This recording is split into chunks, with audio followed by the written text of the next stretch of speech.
हमें एक 1 room kitchen किराए पर चाहिए। हाँ भाई, पर आप लोग हैं कौन? नाम पता, कहाँ से आए हैं, करते क्या हैं? हम भोपाल से आए। अगले महीने से मेरी जॉब शुरू हो रही। मेरा नाम राशिद पठान है और ये मेरी बीवी है। शबनम पठान। देखिए, सबसे ज़रूरी है मैरिज सर्टिफिकेट। वो है ना आपके पास? निकाह किया है तो सर्टिफिकेट तो होगा ही ना। आप पहले हमें घर दिखा सकते हैं? આપાનગર પોલીસ સ્ટેશન સાંજટ નાકાના જંગલમાં એક બળી ગયેલ બોડી જોવામાં આવી છે. તત્કાળ ત્યાં પહોંચો. સંદેશ મળી ગયો. અમારી ટીમ સાંજટ નાકા જવા માટે રવાના થઈ ગઈ છે.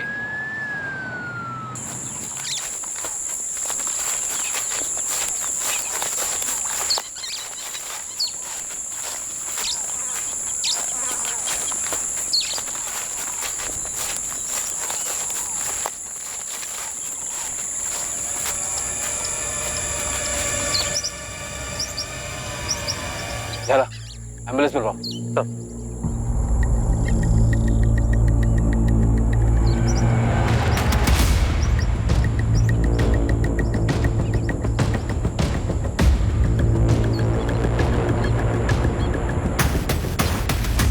सर, आसपास तो कोई सुराग नहीं मिला। बॉडी पर भी कोई आइडेंटिफिकेशन नहीं है। और सर, जिस गांव वाले ने बॉडी को स्पॉट किया उसने भी किसी को आता जाता नहीं देखा सर। लाश को इसी बोरी में लपेट कर लाए होंगे और यहीं जलाया होगा, और काफी जलने के बाद इसी बोरी से आग बुझाई भी होगी। हो सकता है सर, क्योंकि बॉडी पर काफी स्ट्रॉन्ग कैरोसिन की स्मेल है।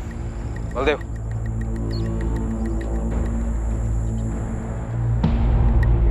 काफी यंग औरत, लड़की कहना सही होगा। एज 18 से 23 के बीच की। 18 से 23 का रेंज काफी बड़ा होता है डॉक्टर। फेस के साथ बॉडी भी पूरी तरह से जली हुई है। ऐसी हालत में एक्चुअल एज बताने के लिए थोड़ा टाइम लगेगा। वैसे आपके पास बाकी डायमेंशंस हैं। Height 5 feet 5 inches, weight 55-56 KGs और ब्लड ग्रुप O पॉजिटिव। मौत का कारण? विक्टिम को गला घोंटकर मारा गया है। सर, 4 महीने पहले हिम्मतनगर से एक लड़की गायब हुई थी। उसकी फोटोज और डिटेल आई थी। ये इस जंगल वाली लाश के साथ मैच कर रही है सर। नाम मानसी पटेल, उम्र 20 साल, height 5.2, weight 51 KG, blood group O positive. लगभग एग्जैक्ट मैच है। बस वो जंगल वाली लड़की प्रेग्नेंट थी। सर, लड़की के घर वालों ने शिकायत दर्ज करवाई है कि इस लड़के ने इस लड़की को भगाया। फैज खान से। मेरा नाम राशिद पठान है और ये मेरी बीवी है। शबनम पठान। 20 वर्षीय मानसी पटेल और 25 वर्षीय फैज खान जब 4 महीने पहले गायब हुए थे, तब दोनों के हताश घर वालों ने जबरदस्ती भागने के आरोप प्रत्यारोप लगाए थे। लेकिन तब ना तो उन्हें पता था और ना ही इन्वेस्टिगेशन टीम को कि इस केस की हकीकत क्या थी और आने वाले दिनों में यह केस कितना घुमावदार साबित होने वाला था। साहब, ये कहाँ लिखा है कि सिर्फ लड़का ही लड़की को भगाता है? अरे आजकल की लड़कियां कुछ कम है क्या? सर, इस औरत को बोलिए मेरी बेटी पर उंगली ना उठाए। इस औरत का क्या मतलब? तमीज से बात करो, समझे? इनका लड़का परेशान करता था हमारी मानसी को। जरूर इन लोगों ने कुछ खिला पिला दिया होगा मेरी बेटी को। इन लोगों ने का क्या मतलब है? हमें कोई ऐसा वैसा समझ रखा है? अपनी लड़की तो संभाली नहीं जाती है। एक मिनट, जो बजाइए आप लोग। कोई कुछ नहीं बोलेगा, पुलिस स्टेशन है ये। तो बोल, इधर आओ। इनको एसआई अपनी के पास लेकर जाओ। आप लोग इनके साथ जाइए और रिपोर्ट लिखवाइए। और अब आप बोलिए। अब मैंने बताया ना, मेरा बेटा फैजल बहुत सीधा है। उसका अपना गैराज है, ऑटोमोबाइल का कोर्स किया उसने, सब अच्छा चल रहा था। इसकी बेटी ने उसे लपेटे में ले लिया है, फांस लिया है उसे। बड़ी मुश्किल से हमने उस लफंगे को अपनी बेटी मानसी से दूर किया है। हम तो अपनी बेटी की ग्रेजुएशन पूरे होने का इंतजार कर रहे हैं ताकि उसकी शादी कर सके। हमारी अपनी बिरादरी। देखिए, वो लड़की हमें घर में चाहिए ही नहीं, और ना ही चाहिए उस बिरादरी की चिट्ठी। साहब, आप लोग तुरंत इस पे एक्शन लीजिए, वरना मामला सांप्रदायिक बनाकर दोनों तरफ के ठेकेदार इस पर कूद पड़ेंगे। देखिए मैडम, दंगे वंगे छिड़ जाएंगे, जो हम बिल्कुल नहीं चाहते हैं। हमें तो बस हमारी बेटी सही सलामत लौटा दीजिए। शांति बनाए रखिए, हम मानसी को ढूंढ लेंगे और पक्का ढूंढ लेंगे। आपके पास उसकी कोई तस्वीर है? साहिल, भाई की तस्वीर होगी ना तेरे मोबाइल पर? दिखा इन्हें। हाँ, दिखा दो।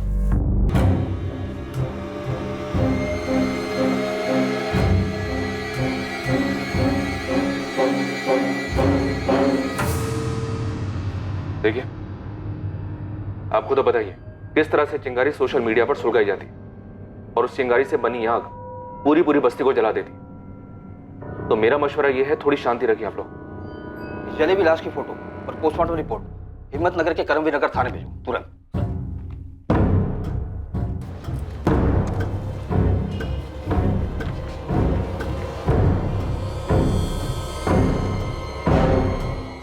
4 महीने प्रेग्नेंट थी।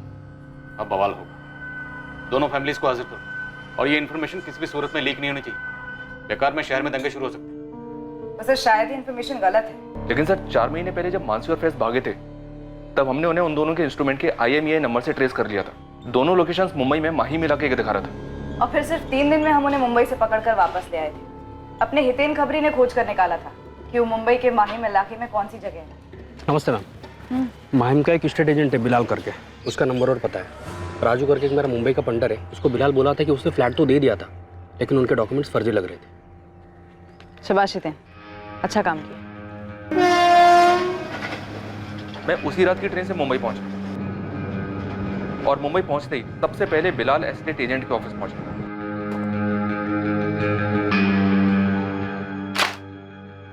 ये डॉक्यूमेंट्स फर्जी हैं बिलाल। सर पढ़े लिखे और शरीफ मालूम हुए और मार्केट डाउन है, इसलिए जो पहले मिला जो पहले आया बस फ्लैट चिपका दिया। ये राशिद पठान दरअसल फैज खान है, हमारे हिम्मतनगर का, और ये मानसी पटेल है। और जो फ्लैट तुमने इन्हें चिपकाया ना, उसका एड्रेस और इस लड़के के ऑफिस का एड्रेस तुरंत दो। फैज वहीं कुरियर कंपनी में जॉब कर रहा था, उसे वहां से उठाया और मानसी एक खाली घर को सजा रही थी, उसे वहां से उठा लिया गया। फिर दोनों को बाई रोड मुंबई से यहाँ हिम्मतनगर ले आए। दोनों बहुत गुस्से में थे। 3 दिन में हम असली शादी कर रहे हैं, आप हमें ऐसे कैसे गिरफ्तार कर सकते हैं? तुमने जो ये नकली की शादी की है, समझ लो उसी के लिए गिरफ्तार हुई हो। हम दोनों बालिग हैं सर, आप भी जानते हैं आप ये जो कर रहे हैं वो गैर कानूनी है। आप लोग हमें इससे रोक नहीं सकते, ना ही हमारे घर वाले। अगर वो लोग तुम दोनों को अपनी जिंदगी जीने से रोक रहे हैं तो उनके खिलाफ शिकायत करो, बजाय इसके कि फर्जी डॉक्यूमेंट्स बनवाओ। बालिग हो तो बालिगों की तरह पेश आओ ना।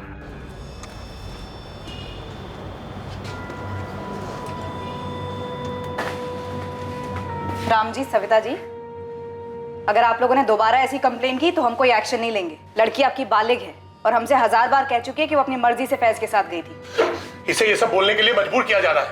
मुझे किसी ने मजबूर नहीं किया है। तू चुप रहे, मुंह बंद रख। चल घर चल। अरे नईम जी, देखिए ये आपका घरेलू मामला है, अगर आप इसे घर में निपटा लें तो अच्छा है। कानून बालिगों का साथ देगा, बिरादरी का नहीं। जब गायब हुए थे तो ये इन्फॉर्मेशन आप लोगों ने सभी पुलिस स्टेशन में भेजी होगी, हमेशा की तरह। पूरे स्टेट के हर एक थाने में भेजी गई थी, पूरी डिटेल और तस्वीरों के साथ। और जब वापस मिल गए, घर वालों को लौटाए गए, क्या ये इन्फॉर्मेशन भी बाकी पुलिस स्टेशन को दी गई कि दोनों मिल गए? शायद मिस कर दिया सर। गलती यही हुई। प्रांतीय पुलिस को अभी भी लग रहा होगा कि दोनों गायब हैं, इसलिए दौड़ 2-4 हुए। 1 मिनट सर, ये भी तो हो सकता है हम मानसी और फैज को 4 महीने पहले वापस लेकर आए थे। ऐसा भी तो हो सकता है कि ये दोनों फिर से कहीं भाग गए और मानसी के साथ कुछ हुआ हो।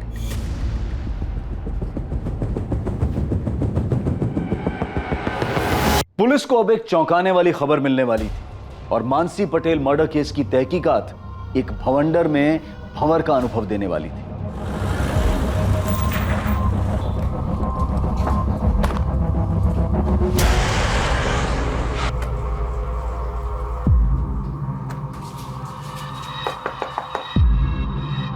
सविता जी, मानसी कहाँ है?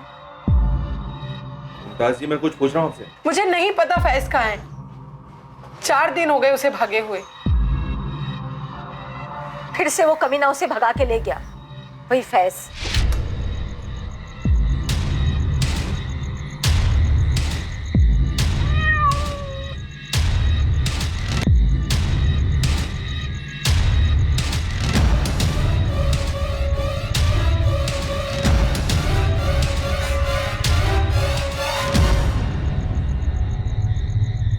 फैज के साथ आखिरी बार बात कब हुई थी आपकी? बताया तो 4 दिन पहले भागे हैं वो। उसके बाद बात ही नहीं करने दी होगी उस लड़की ने। तो फिर आपने कंप्लेंट क्यों नहीं की? की थी मैडम, मैं और मानसी के बापू आए थे आपके थाने। कब? 4 दिन पहले। सुबह मानसी गायब हुई थी और दोपहर में हम लोग आए थे। आप लोग उठिए और जाइए यहाँ से। पहले आप हमारी शिकायत तो दर्ज कीजिए। वो फैज खान फिर हमारी बेटी मानसी को भगा कर ले गए। आप लोगों को पिछली बार बोला गया था कि वो दोनों बालिग हैं, हम उनके निजी मामले में दखल नहीं दे सकते। अब आपकी शिकायत दर्ज नहीं होगी, बिना नाटक के जाइए यहाँ से। हम एक बार मैडम से मिलने तो दीजिए। वो नहीं मिल सकती, बोला जाइए आप दोनों। आप राम जी को लेकर कल सुबह हिम्मतनगर सिविल हॉस्पिटल में आ जाइए। हॉस्पिटल? क्यों? प्रांतिज पुलिस को एक लाश मिली है। हाइट, बॉडी, ब्लड ग्रुप, उम्र सब कुछ मानसी से मिलता है। कत्ल के वक्त वो 4 महीने प्रेग्नेंट थी। राम जी, ये मानसी ही है। साहब, फेज हमारी सुनता ही नहीं था। इस बार पक्का इरादा करके भाग गया वो उस लड़की के साथ। तो आखिरकार आप कबूल करते हैं कि आपका बेटा फैज खुद अपनी मर्जी से मानसी के साथ भागा था? 1000 बार समझाया उसे, लेकिन उसके सर पे जैसे कोई जुनून सवार था। मानसी को कुछ दिखाई नहीं दे रहा था, उसे कुछ सुनाई नहीं दे रहा था। हमने तो अपने समाज के गुरु जी से भी बात करवाई थी उसकी। मौलवी साहब भी आए थे घर पर फैज को समझाने के लिए।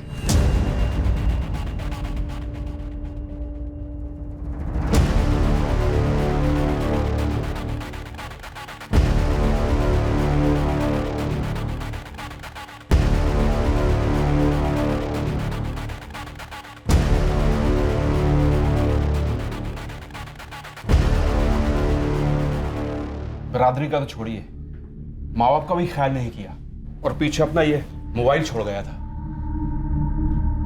साहिल, इसका पासवर्ड मालूम है तुम्हें? जी नहीं पता सर। एफएसएल भेज देता हूँ सर, पासवर्ड क्रैक करने के लिए। बोलो अर्जेंट। सर।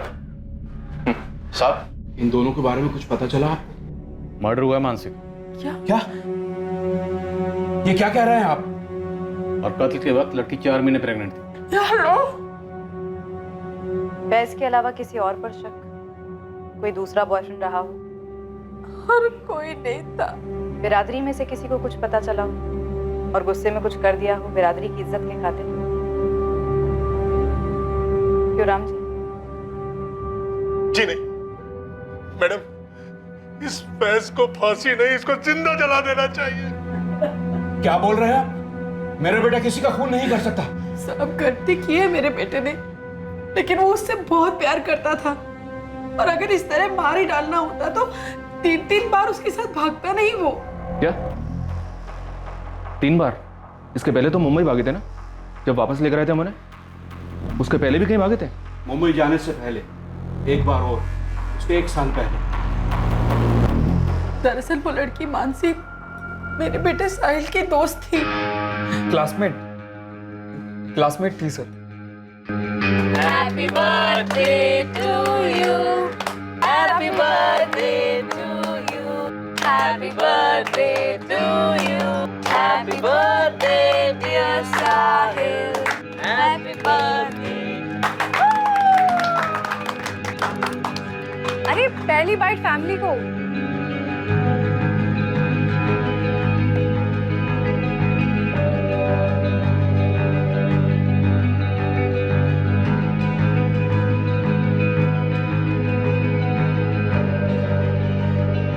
अब 2 साल से दोनों का चक्कर चल रहा था।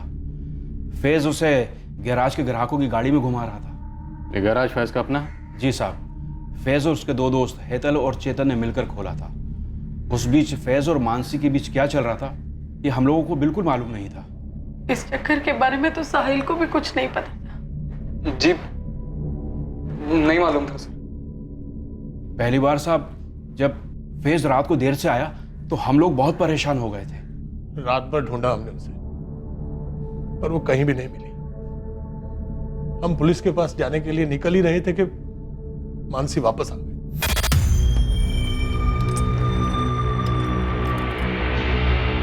मानसी? कहाँ थी तू रात भर?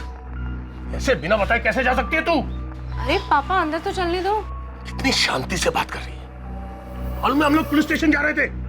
अच्छा हो नहीं गए आप लोग, मजाक उड़ाते हैं आपका। लेकिन कहाँ थे बेटा तू रात भर? एक फोन तो कर देती ना। अरे मेरे फोन की बैटरी ऑफ हो गई थी, चार्जर नहीं था इसलिए कॉल नहीं कर पाया। तो किसी और के फोन से फोन कर लेते ना भाई। किसी ने पूछा तुझसे? चल अंदर जाओ, सो जा। अरे बेटा तू था कहाँ? यहाँ हम सब, मेरा मतलब है मेरे दिल को कुछ हो जाता तो? तौबा अब्बू, कुछ भी ना बोली। अरे मेरा एक दोस्त है अब्दुल, आप उसे नहीं जानते, तो एकदम से अहमदाबाद ले गया मुझे। उसकी कोर्ट मैरिज थी ना, तो गवाही देने गया था। गवाही देने? कोर्ट में? क्यों? कोई दूसरे कौम की लड़की थी? रश्मि नाम है मेरे फ्रेंड का, रश्मि शर्मा। शादी कर रही थी वो। अब्दुल शेख के साथ। तू ही मिली थी उसे गवाह बनाने के लिए? अरे पापा, वो मेरी बहुत अच्छी फ्रेंड है कंप्यूटर क्लासेस से। देख मानसी, ये तेरी पहली गलती थी, इसलिए हम लोग तुझे माफ कर देते हैं। पर एक बात तो अच्छी तरह से समझ ले, कि अगर ऐसा काम यदि अपनी बेटी भी करती ना, और कोई लड़की उसकी गवाह बनती किसी और धर्म के लड़के के साथ में शादी करने के लिए, तो मैं अपनी बेटी और वो लड़की दोनों की खाल खींच लेती। समझे तू? समझा आपकी बात, बट ये अब्दुल कोई गैर कानूनी काम नहीं कर रहा है, तभी तो कोर्ट मैरिज कर रहा है। बाकायदा मियाँ बीवी अपना अपना मजहब मानेंगे। आपको डरने की कोई जरूरत नहीं, मैंने कुछ गलत नहीं किया, और ना ही रश्मि और अब्दुल ने। फैज,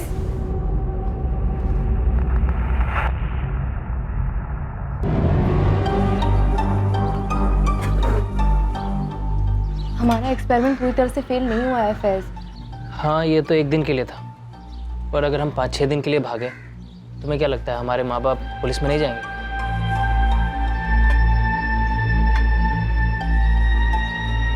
मुझे तो लगता है कि हम डायरेक्ट बता ही देते हैं, मम्मी पापा ये फैज है, फैज खान, मैं इसे लव करती हूँ और हम शादी कर रहे हैं, बस फिर स्टोरी खत्म। चुप, स्टोरी शुरू होने से पहले ही खत्म हो जाएगी। तो फिर और क्या करें? एक काम करते हैं, एक बार फिर से बात देखते हैं, मेरे अम्मी अब्बू और तुम्हारे मम्मी पापा पीछे पड़ते हैं। डन।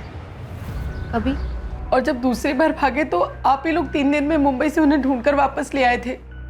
सब कुछ ठीक ही था, हमें लगा दोनों एक दूसरे को भूल गए, और फिर 4 दिन पहले फिर भाग गए। मैंने इससे कहा कि हम पुलिस में गए तो बदनामी हमारी होगी। आखिर लड़की को लेकर हमारा लड़का ही भागा है ना। साहब, मेरा बेटा उस लड़की से बहुत प्यार करता था। जिस लड़की की बात आप कर रही हैं, कत्ल हो चुका उसका। कत्ल के वक्त लड़की 4 महीने प्रेग्नेंट थी। कैसा प्यार था ये? साहब, मैं आपसे कह रही हूँ, वैसे उस लड़की का क्या किसी का कत्ल नहीं कर सकता है। तो फिर मानसी को कौन मार सकता है? आपकी बिरादरी में या खानदान में ऐसा कोई है जो इन दोनों के इस रिश्ते को जानता है और जो इसके सख्त खिलाफ है?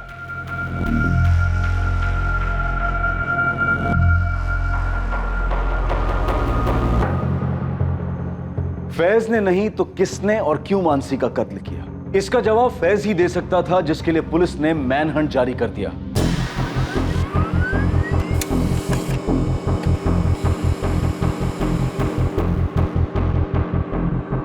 पूरे गुजरात, मुंबई और आसपास के सभी छोटे बड़े शहरों में फैज खान के डिटेल्स भेजे गए। हर मुमकिन खबरी नेटवर्क को एक्टिव किया गया। एक लड़का और एक लड़की जो एक दूसरे से बेहद प्यार करते थे और पहले भी 3 बार भाग चुके थे, वो उसका मर्डर क्यों करेगा? पर इस केस के कुछ और पहलू थे जो आगे जाकर खुलने वाले थे।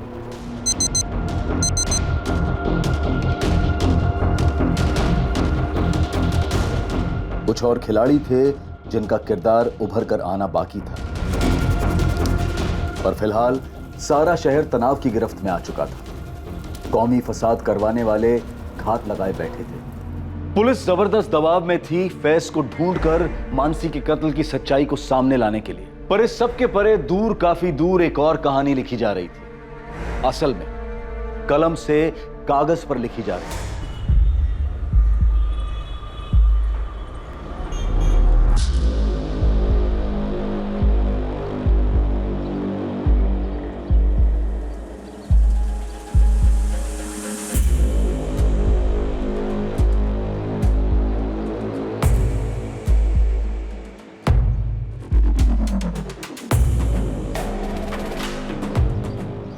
बब्बन, काम ठीक से समझ गए हो ना?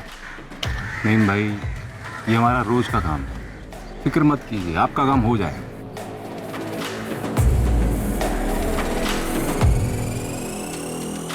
लखन, किसी को कानो कान खबर नहीं होनी चाहिए, और पुलिस को तो बिल्कुल भी नहीं। अरे रामजी भाई, शांति रखो।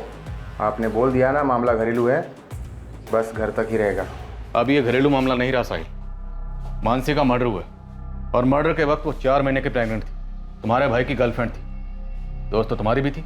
सर मैं सच कह रहा हूँ, मुझे कुछ नहीं पता। साहिल, तुम 4 महीने पहले में काफी नर्वस दिखाई दे रहे थे। हालत तो अभी भी पतली है तुम्हारी। बोलो, क्या छुपा रहे हो? अरे बोलो, डरो मत, बोलो। सर मैं सच ही कह रहा हूँ, मैं बचपन से ही नर्वस हूँ सर। आप चाहे तो किसी से भी पूछ लीजिए। तुम्हें क्या लगता है मर्डर फैज ने किया? मानसी तुम्हारे भाई फैज की गर्लफ्रेंड थी, जब प्रेग्नेंट हुई तो मार डाला उसने। नहीं नहीं सर, मुझे नहीं लगता भैया ऐसा कुछ भी कर सकते। तुम्हारे कॉल रिकॉर्ड्स आजकल में आने वाले हैं। अगर हमें पता चला कि तुमने कुछ झूठ बोला है या हमसे कुछ छुपाया है तो बॉस, तुम्हारे भाई की कुटाई बाद में होगी। उसका ट्रेलर पहले तुम देखो। अपने दोस्त फैज को बचाने की कोशिश भी मत करना। सच कह रही हूँ, चेतन और हेतल तुम्हारे नटबोल्ट खोले जाएंगे। मैडम हम खुद परेशान हैं कि फैज कहाँ है और क्या हुआ है उसके साथ में। मैडम हम पूरे दावे से कह सकते हैं कि फैज ने मानसी का मर्डर नहीं किया है। हमें लगता है कि जात पात के चक्कर में उसका भी किसी ने मर्डर कर दिया है। तो कौन है, नाम लो। डरो मत, हम हैं। किसी का नाम नहीं ले सकते हम, क्योंकि हमें सच में मालूम नहीं है। मालूम नहीं है या डरे हुए हो? डरना है तो हमसे डरो, और जब फैज कांटेक्ट करे तो उसे बता देना कि मासूम है तो बाल भी बांका नहीं होगा। और अगर उसने कुछ किया है तो छुप ले जब तक छुप सकता है। ढूंढ तो हम उसे लेंगे ही।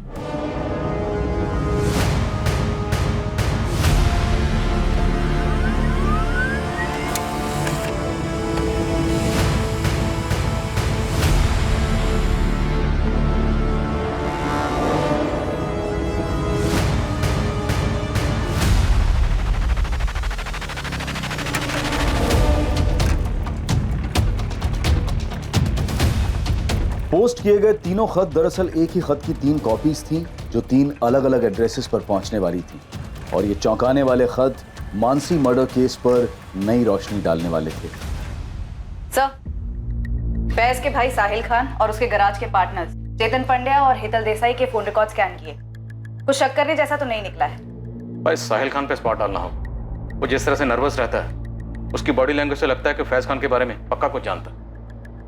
और ये एक लेटर है आपके नाम। आज के जमाने में लेटर कौन भेजता है? किसने भेजा?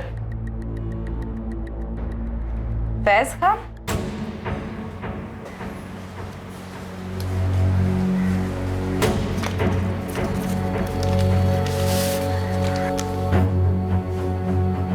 जब तक आप लोगों को ये चिट्ठी मिलेगी मैं इस दुनिया से जा चुका हूँ। लेकिन जाने के पहले मैं आप सबको एक सच बताना चाहता हूँ। मानसी के साथ मेरा रिश्ता सिर्फ और सिर्फ जिस्मानी था। कम से कम मेरी तरफ से तो उतना ही था। 1 साल पहले जब हम अहमदाबाद गए थे तब कोई रश्मि और अब्दुल की कोर्ट मैरिज नहीं थी। बस हम दोनों पूरा दिन और रात एक लॉज में थे। मुंबई में भी हम वही करते रहे जिसके लिए हम घर से भागे थे। पर जब पुलिस ने हमें पकड़कर वापस लाया और सभी बड़ों ने मुझे समझाया, तब मैंने सोच लिया था कि अब मुझे मानसी से ब्रेक ऑफ करना है।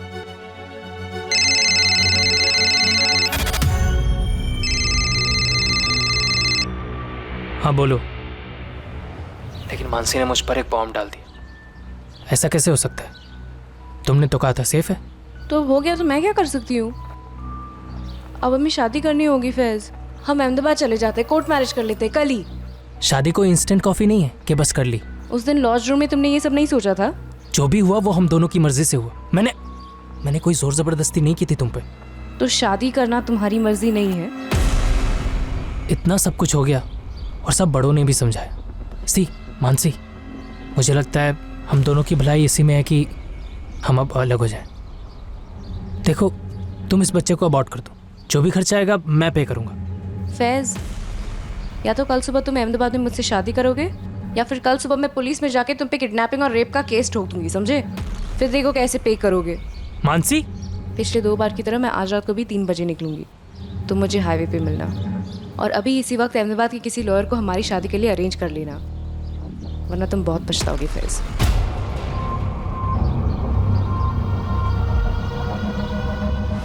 मेरे पास कोई चारा नहीं था तो मैं अगले दिन उसको लेकर निकल पड़ा अहमदाबाद के लिए। लेकिन हम अहमदाबाद गए नहीं। पर हम यहाँ प्रांतिज में क्यों रुकेंगे और इस सड़ियल घर में क्यों? क्योंकि मेरी माँ वहाँ अहमदाबाद में पुलिस हमें ढूंढ रही होगी। पर हमारी शादी हो जाए फिर वो तो क्या, उनका बाप भी हमें नहीं टच कर सकता। मैंने उससे झूठ बोला उसका भरोसा जीतने के लिए, ताकि मैं अपना मकसद पूरा कर सकूं।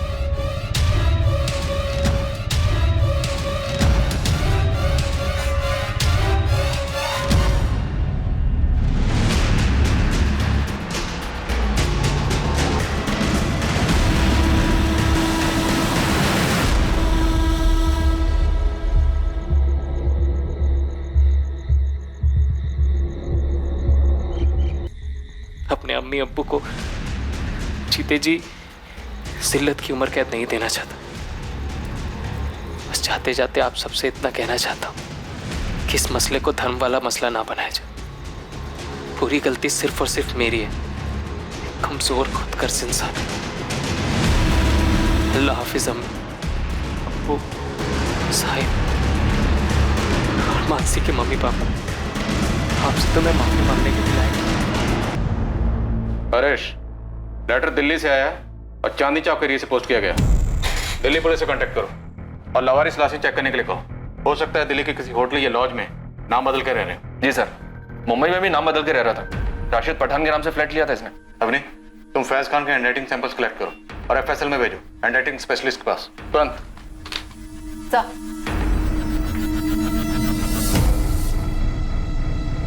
अब तो पुलिस को भी कोई शक नहीं होना चाहिए कि हमारी मानसी को इस फैज ने ही मार डाला। मैं तो शुरू से ही कह रहा था कि लड़का गलत है, गलत है।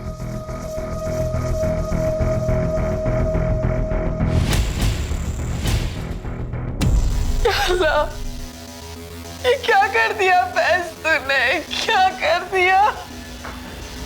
नहीं, फैज ने क्या कर लिया?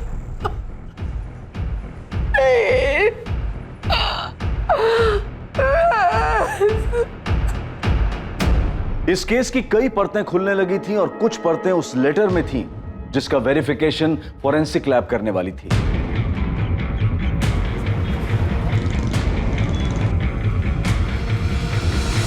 लेकिन यहां तीसरी ओर प्रांतिज पुलिस, जिन्हें मानसी की लाश मिली थी, उनके हाथ कुछ लगा जरूर था।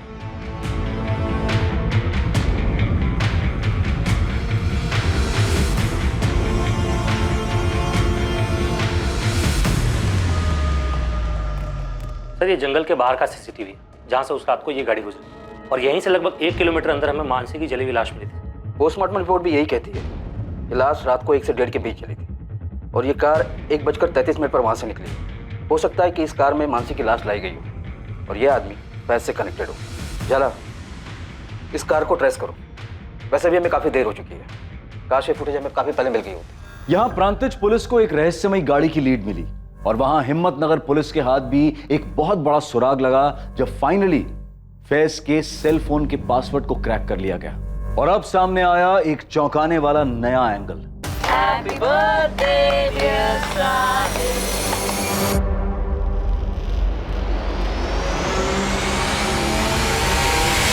सर, मुझे यहाँ पे क्यों बुलवाया गया है?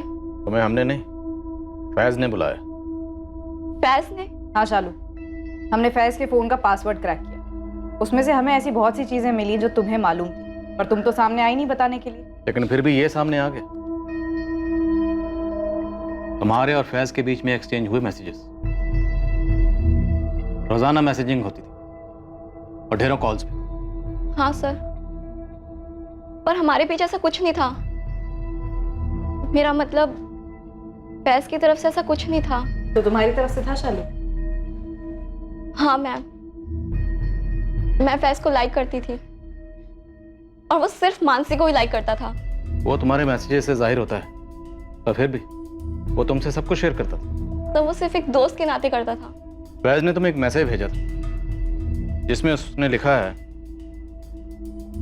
कि मेरे और मानसी के रिलेशनशिप को सबसे बड़ा खतरा हमारे पेरेंट्स से तो है ही, लेकिन एक और खतरा है और वो है मेरे छोटे भाई साहिल से। तो क्या वाकई उनके रिलेशन को साहिल से खतरा था? हाँ, मुझे फैज ने बताया था।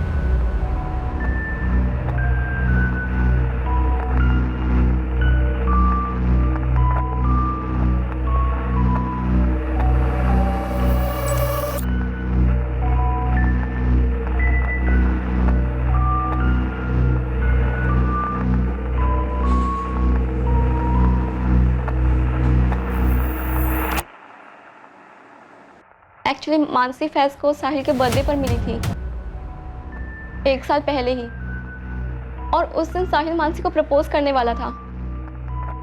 वो पागल हो गया था उसके पीछे 11th स्टैंडर्ड से, 2 साल से ही। सो कैसा लगा केक बर्थडे बॉय? बहुत ही अच्छा। अच्छा सुन, तूने अपने हैंडसम से फैज भाई को बुलाया क्या? हाँ, अच्छा वो मानसी आ रही है ना? अरे यार, कब तक ऐसे शाय फील करता रहेगा? आज तो बोल दे उसको मेरा बर्थडे है। हाँ यार शालू, मैंने ना आज डिसाइड कर लिया कि मैं मानसी को प्रपोज करके ही रहूंगा, कुछ भी हो जाए। अरे पहली बाइट फैमिली उस दिन 2 लोगों के दिल टूटे थे सर, एक तो साहिल का ऑब्वियसली और दूसरा मेरा। तो इस बात की तगड़ी पॉसिबिलिटी है कि साहिल ने फैज और मानसी को मारा होगा, और वो लेटर्स भी उसी ने पोस्ट किए होंगे। क्या बात कर रहे हैं सर, साहिल एक मक्खी तक नहीं मार सकता। शालू, तुम्हें सब कुछ खुद आकर बताना चाहिए था, पर अब साहिल बताए। परेश, हाँ साहिल। सर मेरी बात सुनिए सर, साहिल ऐसा नहीं कर सकता सर, मेरी बात समझिए तो सी, वो नहीं करेगा ऐसा।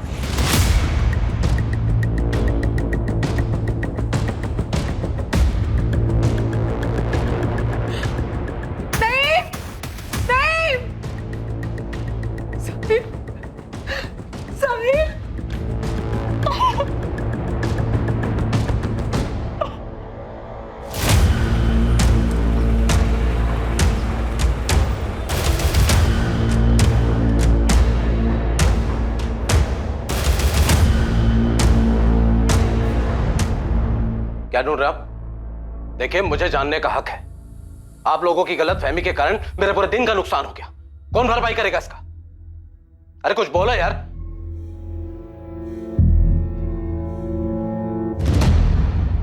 क्या है ये? रात में मेरी गाड़ी बस रास्ते से गुजर रही है, और क्या? ये उस रात की फुटेज है जब जंगल में एक औरत की लाश ठिकाने लगाई गई थी। तो मैंने ठिकाने लगाई। तुम्हारी गाड़ी गुजरी जंगल से, शॉर्टकट रास्ता है। मेरे अलावा वहां से हजारों लाखों गाड़ियां गुजरती है और गुजरती भी रहेंगी। उस रात तुम क्या कर रहे थे वहां पर? रंजीत में मेरी बेटी का घर है, नादी का जन्मदिन था, हिम्मतनगर से वापस आ रहा था और आप यहां पर बैठकर लाश वाश की बात कर रहे हैं। सर गाड़ी में कुछ नहीं मिला सर। ठीक है, तुम जा सकते हो। खाली पीली टाइम खोटी करके रख दिया है। बेकार में कुछ ज्यादा नहीं चिल्ला रहा था ये? चोर की दाढ़ी में तिनका। सर इस अरविंद पारी के पीछे खबरें लगा देता। साहिल कहाँ है? साहब हम बोल तो रहे हैं, हमें नहीं मालूम। नहीं, तुम्हें अल्लाह का वास्ता, हम एक बेटा खो चुके हैं, दूसरा नहीं खोना चाहते। लेटर इन्हें दे दो, दे दो।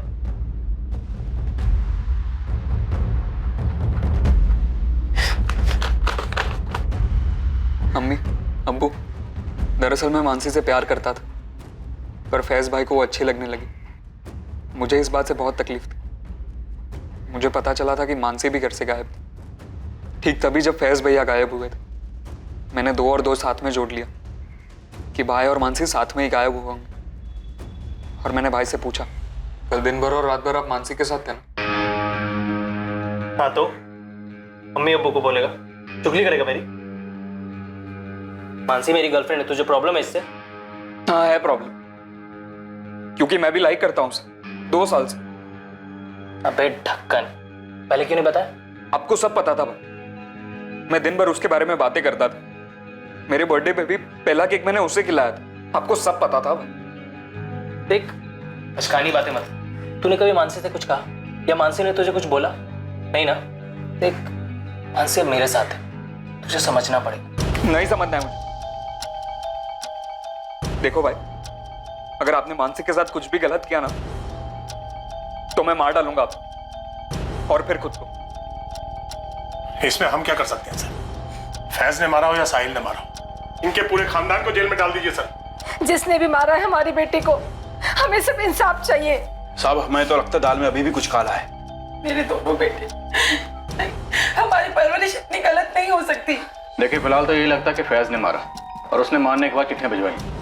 अब खुद फरार हो गए। दिल्ली में फैज की लाश नहीं मिली, या फिर हो सकता है कि साहिल ने मारा और वो चिट्ठियां किसी और से भिजवाई उसने। लेकिन वो दिल्ली गया ही नहीं। किसी और से भिजवाई हो, चिट्ठियां भिजवाना मुश्किल नहीं। सर, फोरेंसिक लैब से फोन आया था।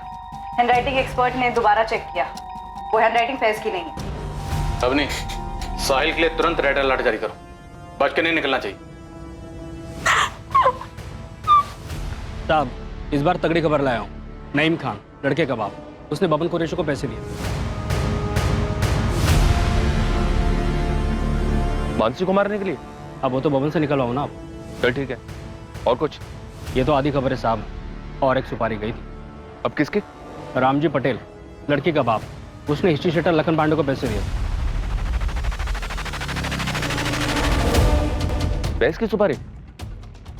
ये क्या खिचड़ी है? खिचड़ी उनकी अम्मा बोलिए साहब, और आगे भी सुनिए। जैसे ये फैज का सुसाइड वाला स्टोरी निकला ना, रामजी पटेल ने तुरंत लखन पांडे को फोन करके कॉन्ट्रैक्ट कैंसिल कर दिया। मैं तो कहता हूँ साहब, नईम खान और रामजी पटेल को टटो। सर, चोर की दाढ़ी में तो वाकई बहुत बड़ा तिनका दिखा सर। कोई कनेक्शन मिला उस अरुण पारिक का? बिल्कुल सर, खबरी रामचंद को लगाया था इसके पीछे, और उसने बताया कि अरुण पारिक की बहुत ही खास दोस्त थी। सोचिए किसके साथ? फैज खान की फैमिली से? नहीं सर, मानसी पटेल के फादर रामजी पटेल के साथ।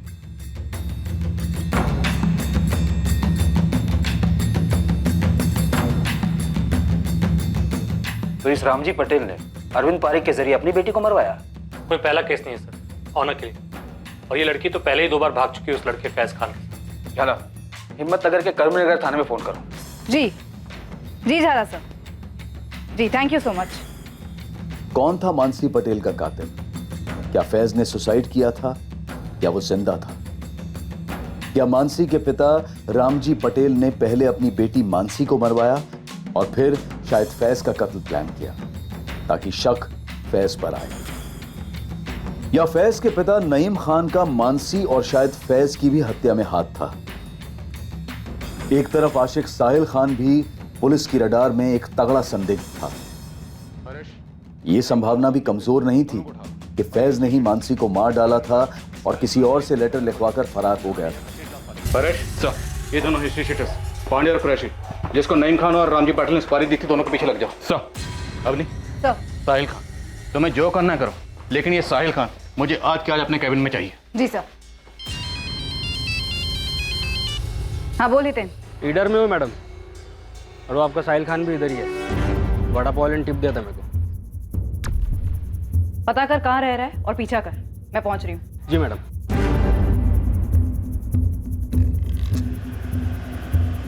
कुछ तो बोलिए, क्यों उठाया है हमें? सब कुछ तो खत्म हो गया है, अब क्या बात करनी है आप लोगों को हमसे? मेरी बेटी मानसी वापस तो नहीं लौटाएगी ना?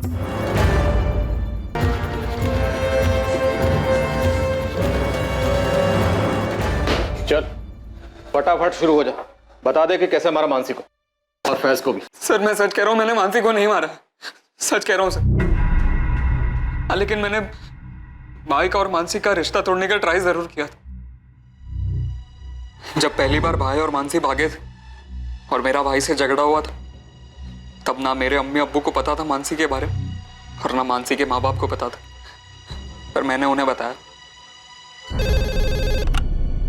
हेलो रामजी पटेल, तुम्हारी बेटी मानसी कल दिन भर और रात भर फैज खान नाम के एक मैकेनिक के साथ थी। क्या बकवास कर रहे हो?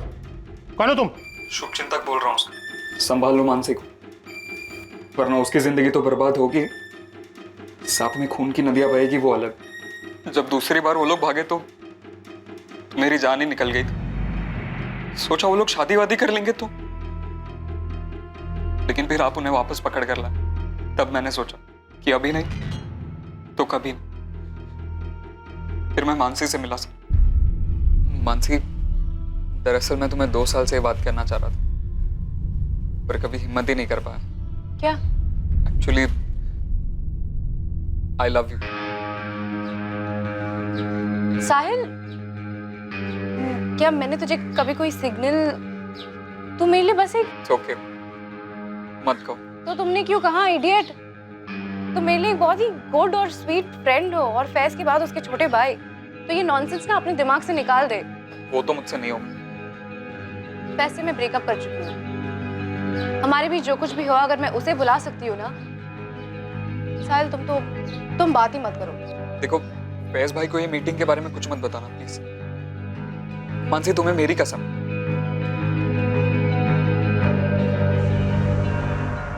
ऑब्वियसली मुझे नहीं पता था कि वो प्रेग्नेंट,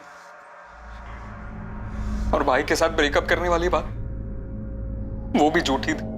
2 महीने बाद वो लोग तीसरी बार भागे और फिर ये न्यूज आई।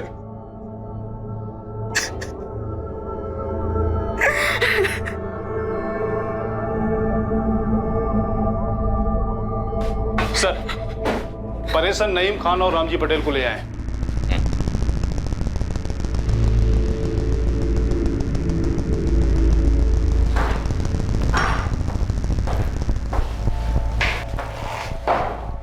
साहब मैंने बब्बन को पैसे दिए थे, लेकिन मानसी को ढूंढने के, ताकि ये लोग मेरे फैज के साथ कुछ कर ना दे। मुझे भी यही डर था। मुझे फैज को अपने कब्जे में रखना था ताकि ये लोग मानसी को छोड़ दें, लेकिन उस फैज ने ही मानसी को मार दिया और मेरे फैज ने खुद की जान ले ली। फैज की लाश नहीं मिली अभी तक। दिल्ली पुलिस ने सारी लावारिश लाशें चेक कर ली। साहब हो सकता है खुदकुशी ना की हो, इन्हीं लोगों ने मरवा दिया हो। क्या पक रहे हो? कुछ भी बोल रहे। शुरू से देख रहा हूं तुम दोनों को, बबन कुरैशी और लखन पांडे यहीं, दोनों 24 घंटे में यहीं उल्टे लटके होंगे। फिर देखता हूं तुम दोनों को क्या बोलते हो। इस केस में कुछ ऐसे खिलाड़ी थे जिनका इस केस से कोई ताल्लुक नहीं था। कुछ ऐसे लोग जो किसी अनजान चिता पर अपने मतलब की रोटी सेक रहे थे।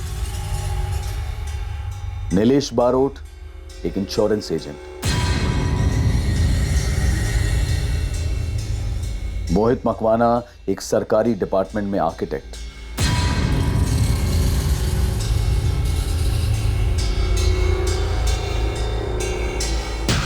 और रुचिका एक हाउसवाइफ।